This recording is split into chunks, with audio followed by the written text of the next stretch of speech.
All right. Hey, this is Dr. Tread Rissacker. I'm talking to you from my office at the Slim Body Laser Spa. We're located here in Stewart on Ocean Boulevard, and we're accepting free consultations, always free consultations. And that's because, not that it's not valuable, we do it because what we're doing, most people really don't know what we're doing. And we're using a red light laser device to help to shrink and to tighten subcutaneous fat, which is fat around your chin, fat around your belly, around your arms, anywhere that you have a buildup of extra body fat. This laser lipo can completely reduce it in a very safe, effective way. Our program is 9 sessions in 3 weeks. And in 9 sessions in 3 weeks, you get a full nutritional program. We go over your body fat percentages and get some biomarkers using a very high-end machine called a body impedance analysis, very similar to the machines you might use at the gym where you stand on, hold on to those metal pieces. But those are, something that are not not very scientific the way it's done. The one we use is like an EKG machine that you put electrodes on your foot and one on your hand, and then we put in your demographic, and it gives us what they call your biomarkers, and that would be how much of your body is body fat versus lean. You do not want to be over 25% body fat. If you're over 25% body fat, you're heading towards being overweight, and then obesity, and then everything goes bad when you become obese because of the inflammatory response and the extra burden it puts on your kidneys and your liver to maintain and sustain more than 30% body fat. So it's important to know that. And those numbers, the biomarkers, are something that you don't really get when you go to the doctor's office or you get blood work. They're not going to give you those numbers. Yet the number one cause of illness and disease and diabetes and stroke and cancer is poor metabolic health, which always manifests as weight gain in the beginning. Excessive weight gain, persistent weight gain, never really losing the fat that you put on. So you could be someone who has a fairly reasonable amount of body fat, 27, 28%, maybe sometimes, close to 30, which is almost considered normal these days. But what happens is that fat eventually puts a lot of stress and strain on your systems, on your urinary system, on your kidneys, and also on your liver. And as the body fat increases, we become filled with poisons and toxins because body fat forces you to absorb fluids and substances that are tied up in the fat. So, and that's because we are not getting fat because of we're eating too much, although that does cause to make fat. The fat we're making is a toxic byproduct, a mess of processed foods, of chemicals in our environment and in our foods, eating foods which don't have any nutrition in it, no life force, no live food, foods which have been overcooked, overprocessed, and the minerals and the valuable nutrients are gone. And what happens is when you make fat from that type of food source, the fat that you make is filled with poisons and toxins because fat is where you store most of your poisons and toxins. Yeah, when you get hit with poisons and toxins, which are all around us, mainly petroleum products, paints, cosmetics, seed oils, dyes, the food coloring, the truck next to you with the diesel fuel, which pushes into your car. These are poisons which the body fat is the only safe place to really store these poisons. So there's a direct ratio of poison with body fat levels. And thus, most people, doctors, and people that know a lot about this, believe that it's because of the food that you just overate. And I'm telling you, it is not. It is overeating, of course, but it's the types of food that you're eating which lead to this very rapid increase of body fat and poor metabolic health. Because I use this example. I was talking to a client the other day, and we were going over something about, eating less and making some changes and cutting out some carbohydrates, the sugars. And he looks at me and he goes, Doc, he goes, I'm Italian. He goes, my life is pasta and eating and so he goes, I cannot give this up. You don't understand how part of my life it is. And I told him, I said, listen, my friend, I said, are you from Italy? And he goes, no, of course not. I'm a New York Italian. And I said, well, if you were an Italian from Italy, your food intake, you would have pastas and you would have things, but I promise you that food quality is so much better than what you're getting here at the Italian restaurants down the street, because they use a lot of processed food to make their meals. The pasta's processed, the spaghetti sauce has been, processed for the most part, unless it's a super high-end place. And, you're not getting, there's a lot of sugars and things in it which are not healthy. There's high fructose corn syrup and a lot of that stuff. And plus you also eat in like one 40-minute interval, right? You eat your whole meal within 30 to 40 minutes. When you eat in Italy, let me tell you, it's a series of, it's a whole 3-hour ordeal. When you have dinner, most likely the food was got from the market fresh. The meat was fresh. The pasta was freshly made, handmade with the right ingredients.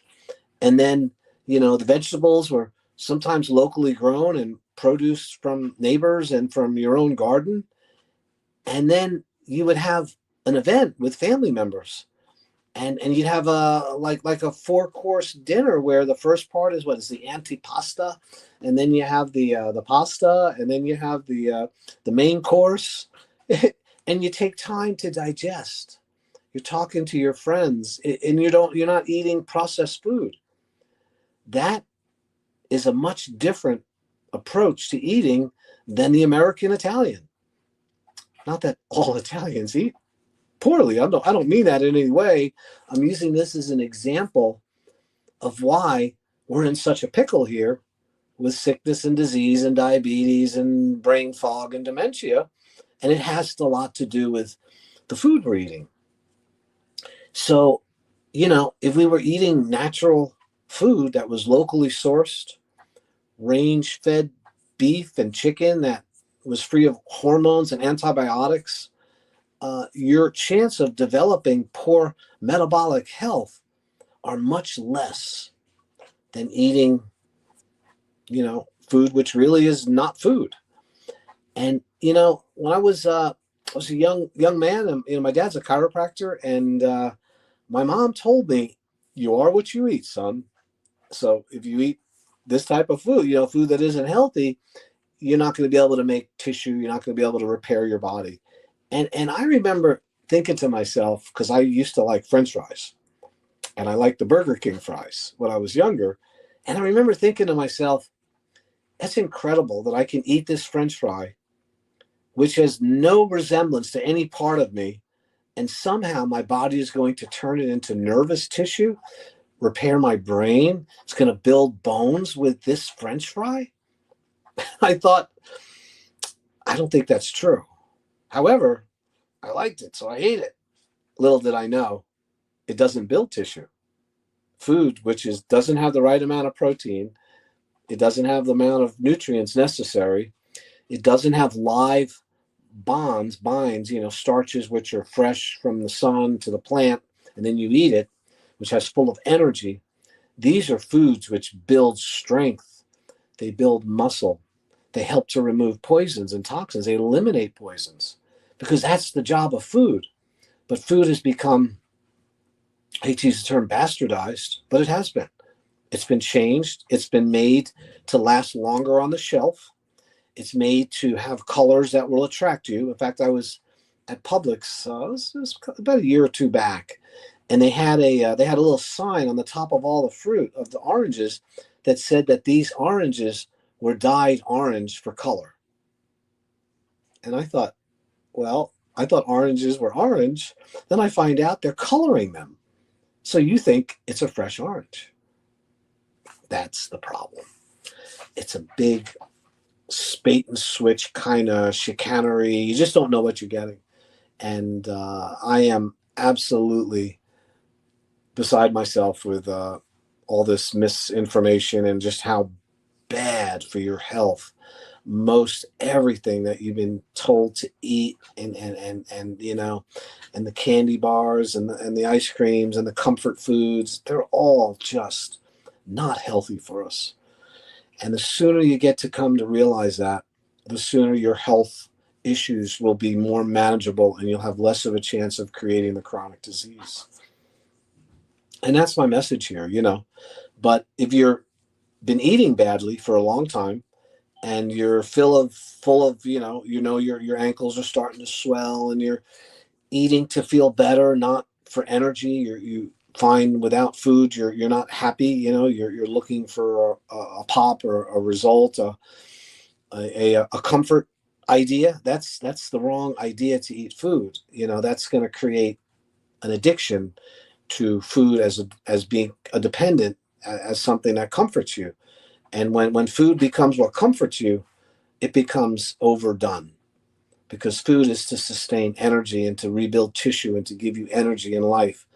It's not really designed to, it's not for celebrating birthdays. It's not for, you know, going and hiding yourself and eating chocolates and sweets until you can't eat anymore because, you know, they're so sweet. It really is, you have to really look at your relationship with food.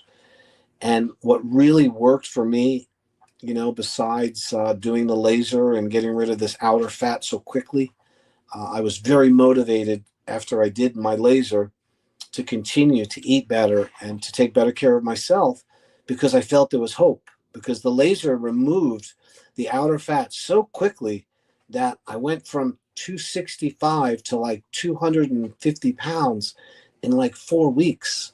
But I lost 4 inches of girth, yet I was still viscerally fat on the inside.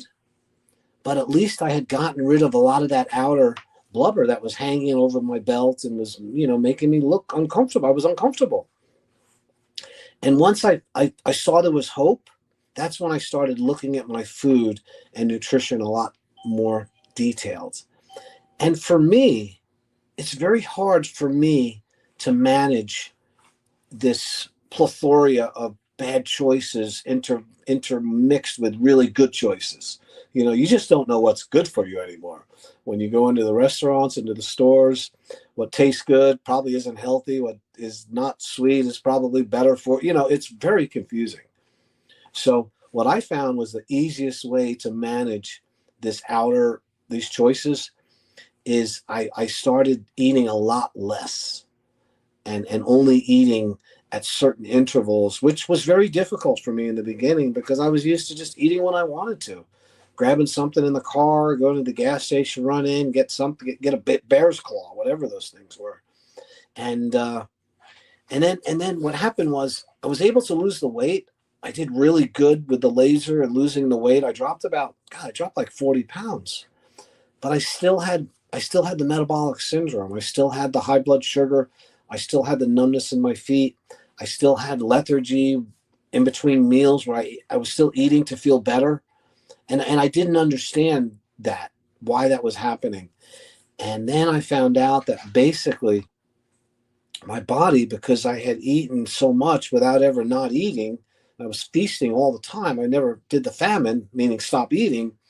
I developed and built a lot of tissue and poisons that were part and parcel of who I was and what I did every single day, because I carried it with me week after week, month after month, and year after year.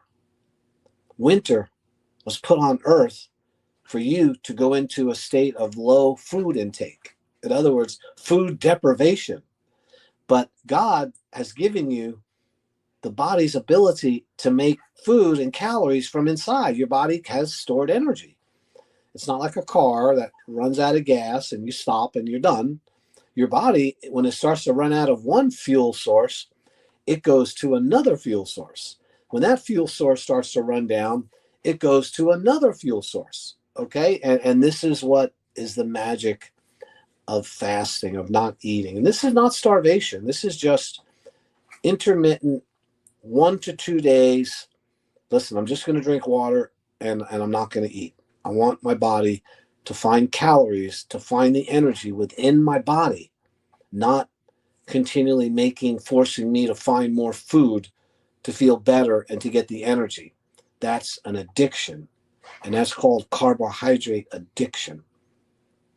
However, if you don't cut out the carbohydrates for extended periods of time, you'll never get over this addiction because the body always replaces the carbs. And they do it in the form of glycogen. It's the stored form of glucose, which your liver requires for emergency energy. Glycogen and glucose is emergency energy. And your liver is 20% of your liver is glycogen. You will never, ever be able to really burn your body's fat until you burn out and go through the glycogen, which is 20 hours without eating. Once you get past that 20 hours without eating, is here. Thank you. Once you get through that 20 hours of not eating, you're ready to start bringing in and introducing foods that are more fatty, less carbohydrates, and we can talk about this. So listen, I've got my consultation in. That's just a little taste of what I do here. I do, body sculpting and fasting to people that need it. We don't do the fasting without the body sculpting at this point, so I don't have a fasting program, but it is part of what I do when I help people that are suffering from metabolic syndrome. Okay? Thanks a lot. Thank you for tuning in. Remember to share it and like with other people. Bye-bye.